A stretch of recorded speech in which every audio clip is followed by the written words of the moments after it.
Bom, naquela briguinha, Roberto Campos Neto, Luiz Inácio Lula da Silva, Roberto Campos, que agora está mais à vontade, né? Já está mais eloquente contra o governo, falou que também acha esse negócio de moeda comum. Aliás, rapaz, outro dia a gente fez um corte aqui falando desse negócio da moeda comum, e moeda única, moeda comum, né? E ficou essa coisa de, não, você não pode errar a palavra, né? Moeda única é uma coisa, moeda comum é outra, moeda única é o euro, né? Lá na Europa. Todos os países têm que usar a mesma moeda. A moeda comum não, é só para transações bilaterais, né? Então, Brasil-Argentina, né? Para a gente poder tomar calote numa outra moeda que a gente inventar. É mais ou menos isso. Mas o nosso querido Roberto Campos Neto, numa palestra sobre real digital, etc. e tal, foi perguntado sobre esse assunto da moeda comum e ele se disse muito contra. Roberto Campos Neto aprendeu rápido como é que essas coisas funcionam, né? Volta um pouquinho. Aqui, ó. Aí, ó. Campos Neto foi enfático e disse ser muito contra o uso de moedas comuns para estimular o comércio entre países.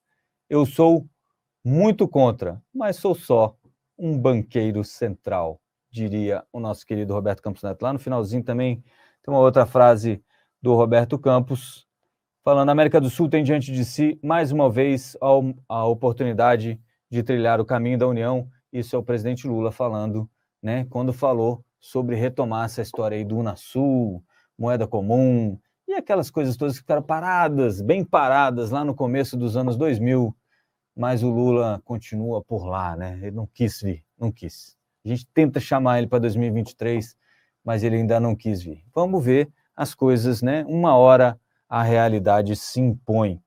E o Roberto Campos, como eu falei, que já está mais eloquente, também disse que o arcabouço não freia a dívida. Agora sim, isso também já foi falado por todo mundo, né? E já estava meio...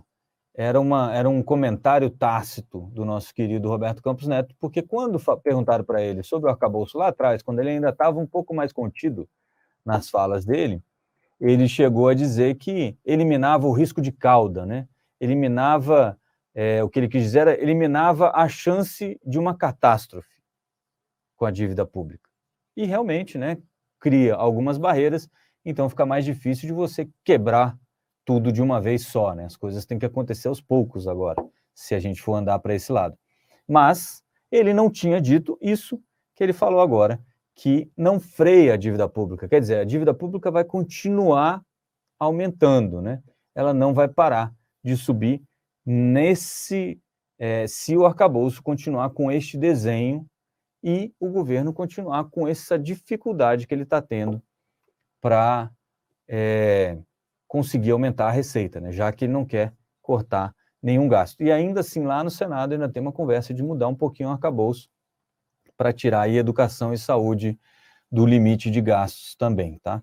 Então, ainda pode mudar um pouquinho, mas isso tudo ainda está como é que a gente fala? No plano das ideias, né? Em princípio, por enquanto, fica tudo como dantes no quartel de Abrantes. Os analistas do mercado financeiro estimam que a dívida bruta do setor público deve atingir 91,8% do PIB em 2032, e o dado foi divulgado pelo presidente do Banco Central durante reunião com conselheiros do Instituto de Estudos para o Desenvolvimento Industrial, né? O que o Roberto Campos falou lá é que, apesar do arcabouço ser, né, o que deu para fazer, a trajetória da dívida pública continua em ascensão para os próximos anos, tá bom?